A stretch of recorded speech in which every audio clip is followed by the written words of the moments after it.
السلام علیکم دوستوں، امید ہے آپ سب خیریت سے ہوں گے۔ جیسا کہ آپ جانتے ہیں ہم صحیح بخاری کی حدیث پڑھ رہے ہیں۔ آج ہمارا ٹاپک ہے غسل جنابت۔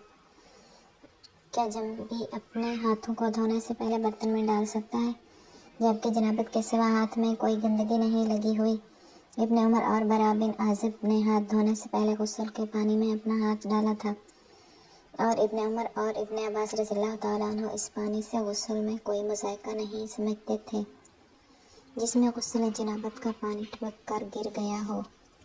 فلاح بن حمید نے بیان کیا، قاسم سے وہ عائشہ رضی اللہ تعالیٰ عنہا سے آپ صلی اللہ علیہ وسلم آپ نے فرمایا کہ میں اور نبی کریم صلی اللہ علیہ وسلم ایک برتن میں اس طرح غسل کرتے تھے کہ ہمارے ہاتھ باری باری اس میں پڑتے تھے۔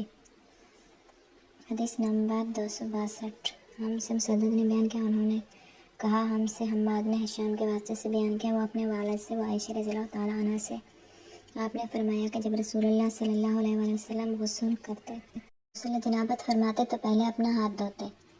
حدیث نمبر 263۔ ہم سے ابو الولید نے بیان کیا، کہا ہم سے شعبہ نے ابو بکر بن حفص کے واسطے سے بیان کیا، وہ عروہ سے، وہ عائشہ رضی اللہ تعالیٰ عنہ سے، انہوں نے کہا کہ میں اور نبی کریم صلی اللہ علیہ وسلم ایک ہی برتن میں غسل جنابت کرتے تھے۔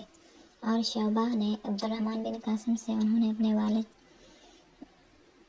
محمد بن ابی بکر سے، وہ عائشہ رضی اللہ تعالیٰ عنہ سے اسی طرح روایت کرتے ہیں۔ حدیث نمبر 264۔